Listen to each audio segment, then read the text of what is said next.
महाराष्ट्राच्या राजकारणाची पातळी आता खूप खालावली आहे.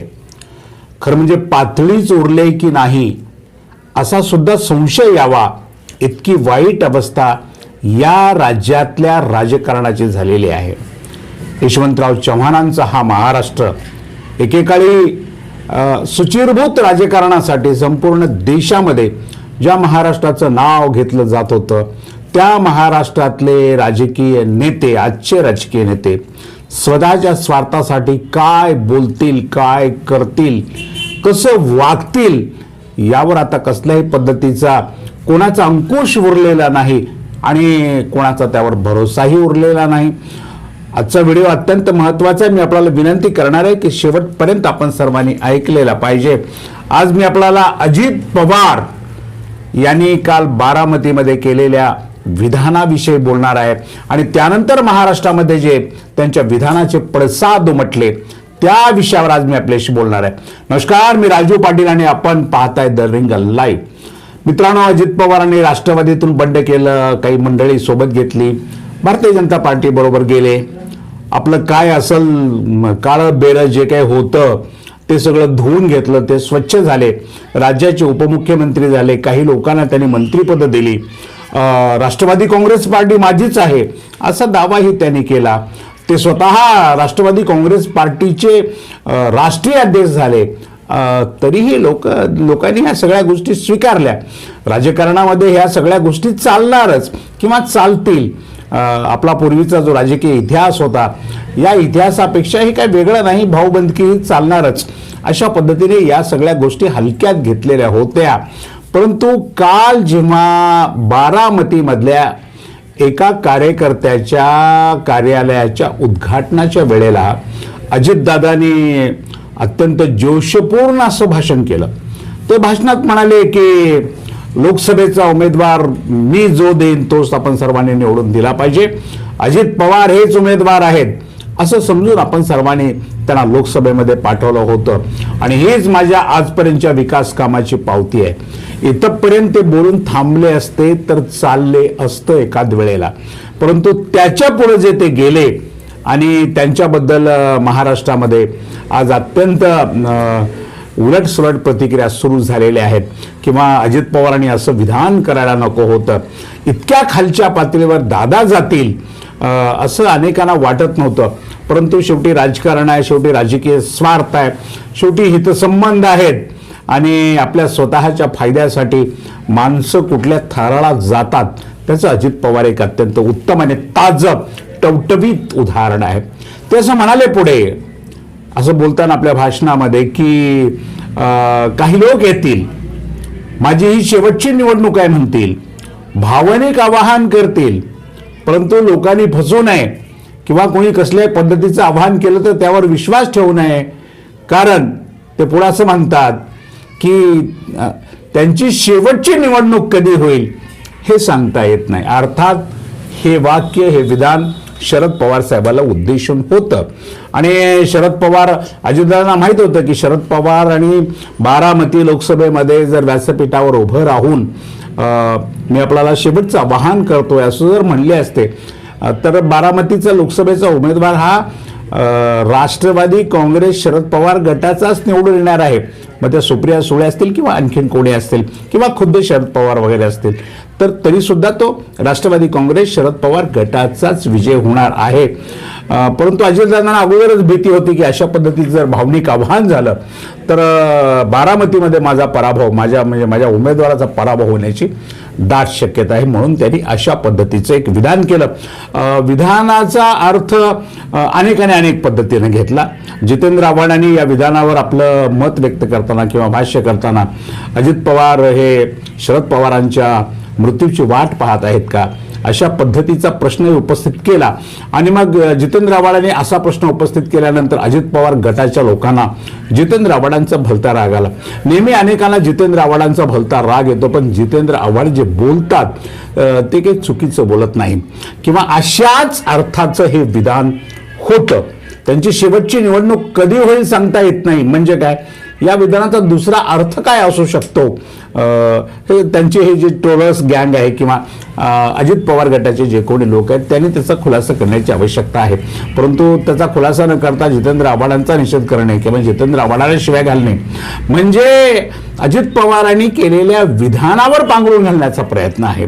वास्तविक अजित पवारांनी अशा पद्धतीचं विधान बारामतीमध्ये केल्यानंतर बारामती शहरामध्ये आणि बारामतीच्या परिसरामध्ये आज अत्यंत तीव्र अशा त्याच्या प्रतिक्रिया उमटताना दिसत आहेत. आंदोलन होत नाही, लोक घोषणा देत नाहीत, रस्त्यावर येत नाहीत, ही गोष्ट खरी असली तरी या मतदारसंघातल्या लोकांच्या ज्या भावना आहेत किंवा या मतदारसंघातली मंडळी जे प्रश्न उपस्थित करतायत हे प्रश्न अत्यंत गंभीर आहेत आणि खरं म्हणजे त्या प्रश्नाचं उत्तर अजित पवारांनी शोधलं पाहिजे.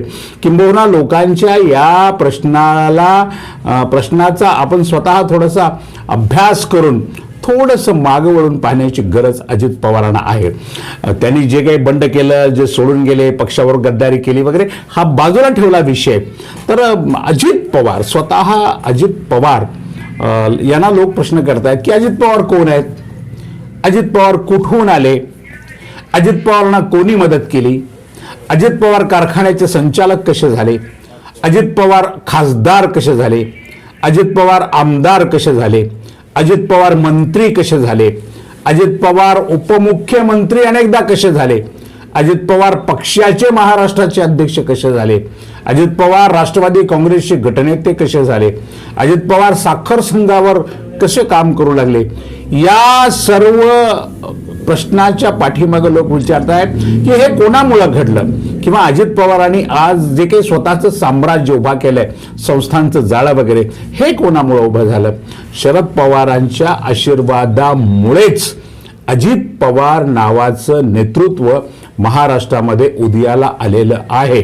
बाकी अजित पवारांना जर शरद पवारांनी आधार दिला नसता, अजित पवारांना जर शरद पवारांनी मदत केली नसती, अजित पवारांना जर शरद पवारांनी संधी दिली नसती किंवा त्यांची पाठराखण केली नसती तर अजित पवार आज महाराष्ट्राच्या राजकारणामध्ये नक्कीच दिसले नसते.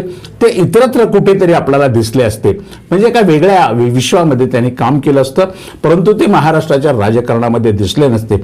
बारामतीचे लोक विचारतायत, होय दादा तुम्ही नक्कीच विकास कामं केली, पण तुम्ही म्हणजे कोण आणि तुम्ही आलात कुठून?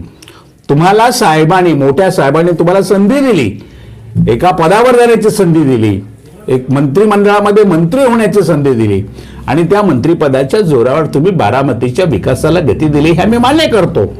परंतु तुम्हाला ज्यांनी संधी दिली, ज्यांच्यामुळे तुम्ही तिथे गेलात, त्यांना तुम्ही विसरत असले तरी बारामतीकर जनता मात्र त्यांना नक्कीच विसरणार नाही. त्यांच्याच पाठीशी बारामतीची जनता खंबीरपणानं उभी राहील, अशी बारामतीतल्या, शहरातल्या आणि आजूबाजूच्या लोकांची आजची भावना झालेली आहे. खरं म्हणजे आज अशा पद्धतीचं स्टेटमेंट अजित पवारांनी करायलाच नको होतं. अजित पवार मोठे नेते आहेत, राज्याचे उपमुख्यमंत्री आहेत, अभ्यासूही आहेत, त्यांचं कामही चांगलं आहे, अत्यंत धडाडीनं काम करतात. पहाटे 6 वाजल्यापासून, सकाळी 6 वाजल्यापासून त्यांचं कामही सुरू होतं. या सगळ्या गोष्टी खऱ्या आहेत.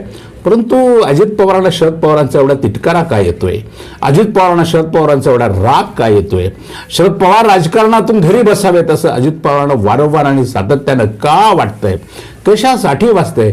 अरे ज्यांनी आपल्याला स्वतःला घडवलं, ज्यांनी आपल्या आयुष्याला एक राजकीय मोठा आकार दिला, अशा व्यक्तीला जर आपल्या मनामध्ये, अशा व्यक्तीबद्दल आपल्या मनामध्ये जर आकस असेल, अशा व्यक्तीबद्दल आपल्याला जर असं वाटत असेल की आता हे नको आहेत, तर ही गोष्ट महाराष्ट्रातली जनता, बारामतीची जनता सहन करणार काय, हा अत्यंत महत्त्वाचा विषय आहे. एकनाथ शिंदे यांनी उद्धव ठाकरे यांना धोका देणे, त्यांचा पक्ष फोडणे, हे एक वेळेला समजू शकतो, कारण एकनाथ शिंदे आणि उद्धव ठाकरे यांचं नातं तरी किमान रक्ताचं नाही, परंतु अजित पवारांचं आणि शरद पवारांचं नातं हे रक्ताचं आहे, परिवाराचं आहे. एकेकाळी ही मंडळी परिवाराची भाषा करत होती किंवा एकत्र आम्ही बसतो, आम्ही सगळे एक आहोत असं सगळ्यांना सांगत होती. एकमेकांच्या कल्याणाची कामना करत होती, एकमेकांच्या दीर्घायुष्याची कामना करत होती, एकमेकांच्या उत्तम आरोग्याची कामना करत होती, एकमेकांच्या यशाची कामना करत होती. आणि आज असं का वाटावं अजित पवारांना की यांच्या शेवटची निवडणूक कधी येईल ते सांगता येत नाही, अशा पद्धतीचं विधान अजित पवारांनी करून महाराष्ट्रातल्या जनतेला एक अत्यंत दुःखद धक्का दिलेला आहे. अशा पद्धतीचं विधान अपेक्षितच नव्हतं अजित पवारांच्याकडनं. कारण दादा शेवटी दादा आहेत, त्यांनी बोलताना सुद्धा तारतम्य बाळगणे, बोलताना आपल्या मर्यादा सांभाळणे सुद्धा खूप अत्यंत महत्त्वाचं होतं. परंतु दादांनी अशा पद्धतीचं विधान बारामतीमध्ये जाऊन करणं ही गोष्ट दादाच्या भविष्यातल्या राजकारणाच्या दृष्टिकोनातून अत्यंत अडचणीचीच ठरणार आहे. या विधानाचा दादांना फायदा होणार नाही.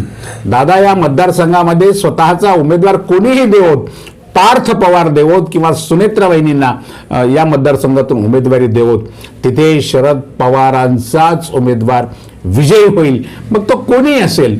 अशा पद्धतीची बारामतीतल्या जनतेची भावना आज तारखेला ऐकायला मिळालेली आहे. आम्ही हे दादांनी विधान केल्यानंतर आणि त्यांच्या विधानावर महाराष्ट्रामध्ये वादळ उठल्यानंतर बारामतीतल्या किंवा आसपासच्या अनेकांची मतं जाणून घेण्याचा प्रयत्न केला, तेव्हा कोणालाही अशा पद्धतीचं दादाचं विधान अजिबात आवडलेलं नाही. असं विधान करून दादाने आपला उमेदवार तर विजय केला नाहीच नाही, उलट शरद पवारांच्या उमेदवाराला एक प्रकारची मोठी ताकद आज बारामतीमध्ये दिलेली आहे. अशा प्रकारची चर्चा आता सर्वत्र सुरू झालेली आहे. म्हणून मी सुरुवातीला असं म्हटलं की महाराष्ट्राचं राजकारण हे कोणत्या पातळीवर येऊन पोहोचलंय, महाराष्ट्राचं राजकारण कुठल्या थराला येऊन पोहोचलंय. स्वतःच्या स्वार्थासाठी, मतलबासाठी, हितासाठी, फायद्यासाठी राजकारणाच्या क्षेत्रामध्ये काम करणारे लोक किती खालच्या पातळीवर जातील त्याचं उत्तम आणि ताजं उदाहरण म्हणजे राज्याचे उपमुख्यमंत्री अजितदादा पवार हे आहेत. आज इतकंच. अशाच महत्त्वाच्या प्रश्नांवर रोखठोक भाष्य ऐकण्यासाठी पाहत रहा रिंगण लाईव्ह, आवाज महाराष्ट्राचा.